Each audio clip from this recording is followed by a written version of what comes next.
Get another 2 minutes. Actually, I can make sure before that's not this.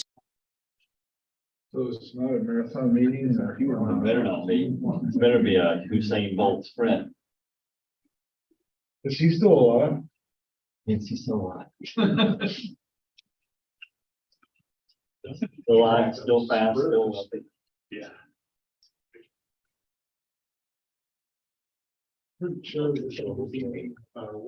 Probably. So if Adam turns off his video, then he'll be off the YouTube screen until he turns his video on, right? There we go. Thank you, Adam. We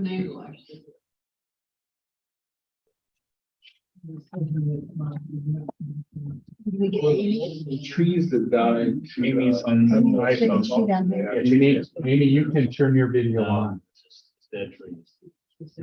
We're not green We'll make sure the rest is all great. It's, we'll use energy efficient, fixtures and things. Yeah, that was- Make it work.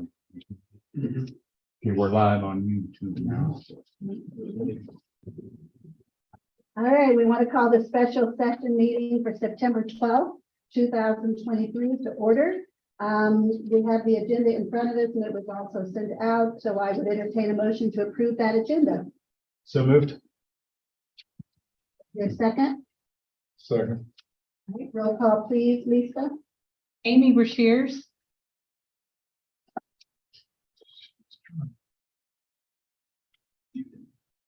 Have to unmute Amy. Amy, if you can also turn on your video. There she is. Yeah. I'm not gonna lie, I'm struggling, There you but I go. did it. And we can't hear you. Yes. You can hear me? Yes. Yes, that's a yes.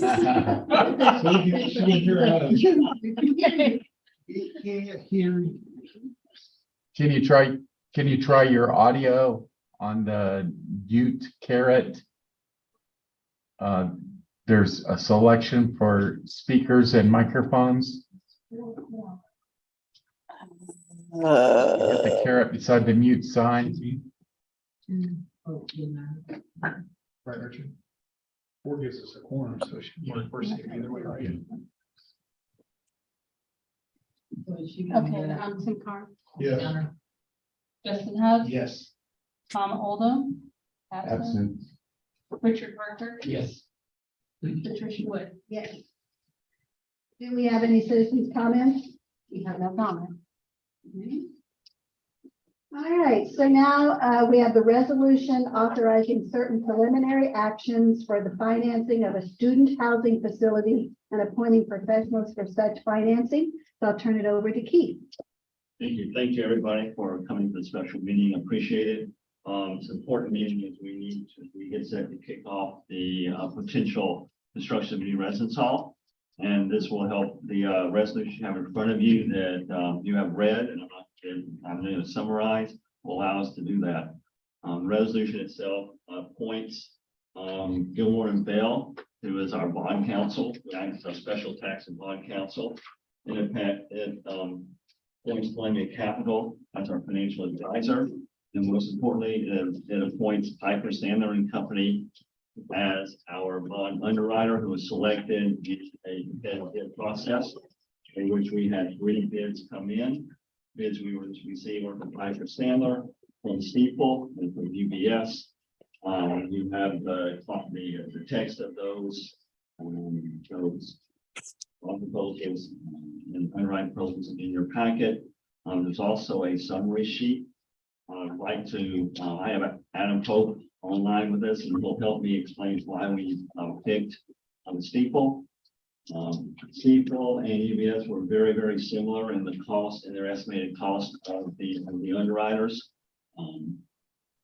This was Piper Sandler and UBS Stifel is a little bit higher, but the comprehensiveness of the Piper Sandler proposal was very impressive in terms of the options they gave us, the thoroughness of their research, and their approach to taking us to market, which is why we ultimately chose them. Adam, would you like to add anything?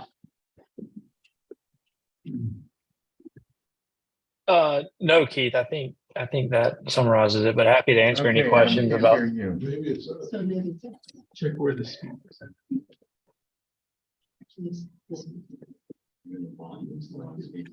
Hold Right, on. bottom right, see your X. Is this- Oh, okay.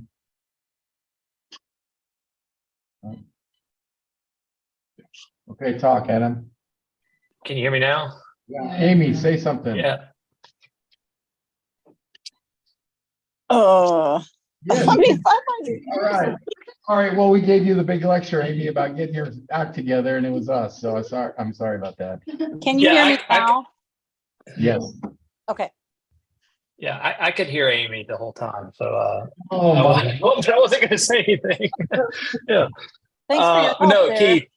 Yeah, Keith. No, I think that's a good summation of it. But happy to answer any questions about the proposals or the process or anything else any of the board members may have.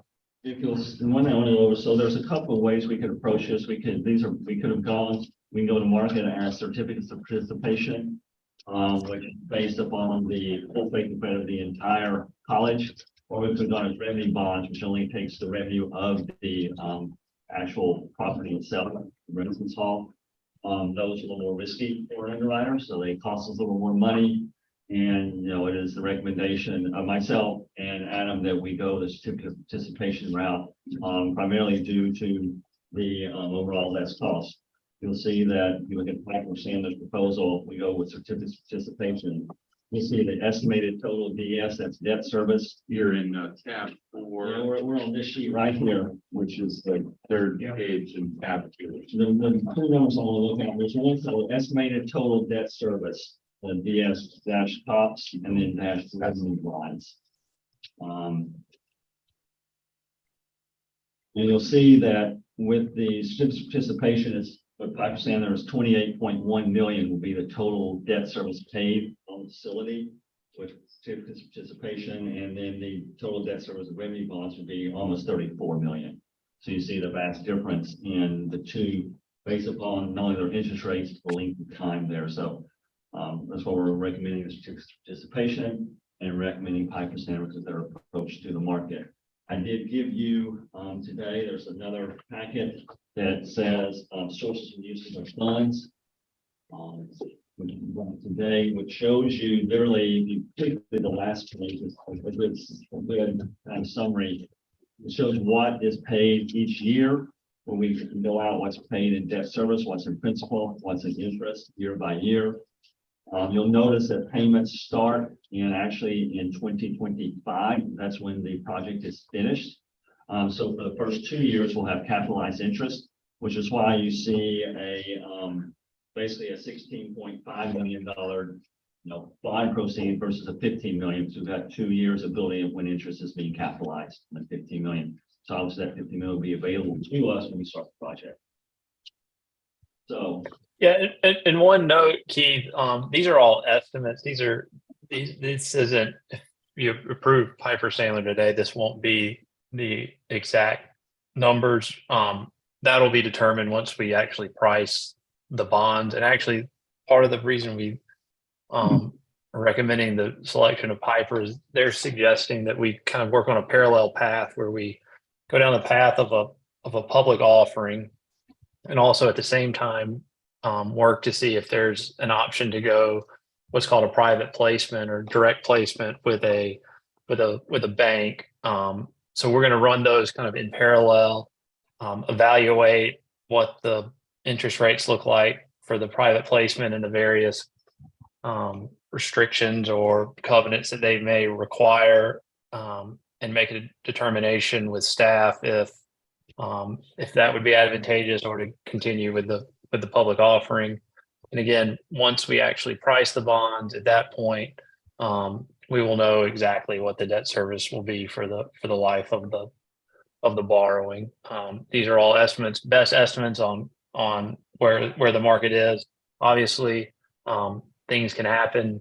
Interest rates can go up, interest rates can go down. But we will, hold Piper to these spreads when we get to the pricing of the bonds. and, take a look at other comparable transactions in the market and make sure we get the best execution we can for the college. Another thing on the resolution, it will say is that, this is only for appointing them as underwriter. You will still be the final say and in terms of approving the ultimate, terms that we go to them.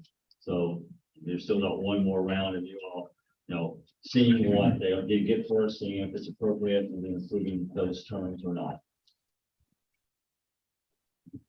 Any other questions while we're here? Amy, do you have any questions?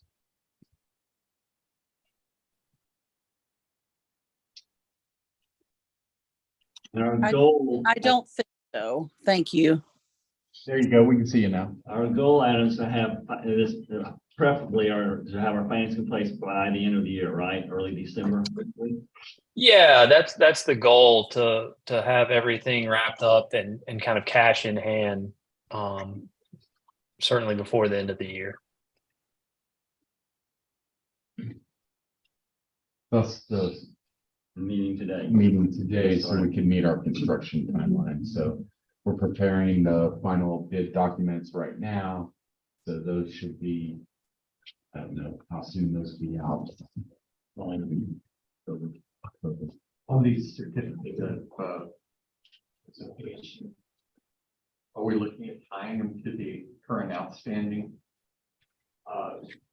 certificates? You want to address that, Adam? And I was. Yeah, that's certainly something we're gonna investigate, is issuing them as additional certificates.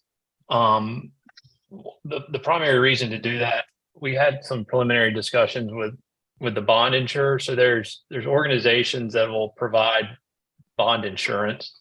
And the reason you do that is because you're able to use their rating. So the bond insurers are rated in the AA category.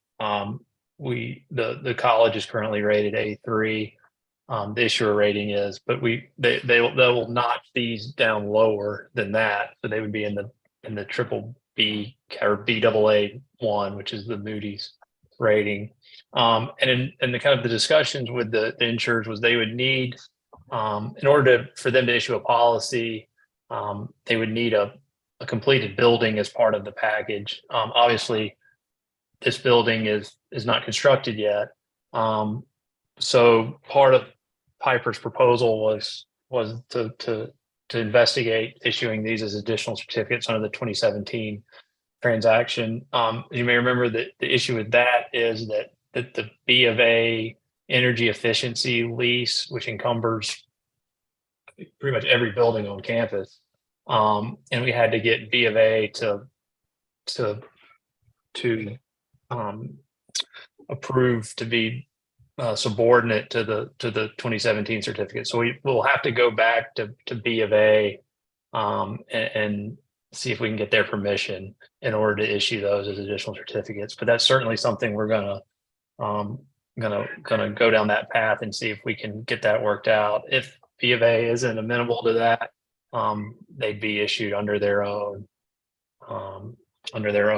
indenture and a separate from the 2017s. But remember, in Missouri, a certificate of participation, you have an underlying lease of the property, so that's why you have to go through that process if there's previously encumbered lease or energy efficiency lease or other certificates. So yeah, certainly something we're gonna go, and we've had preliminary discussions with Gilmore and Bell about that. It's just something we'll have to go through really with Bank of America and get their feedback.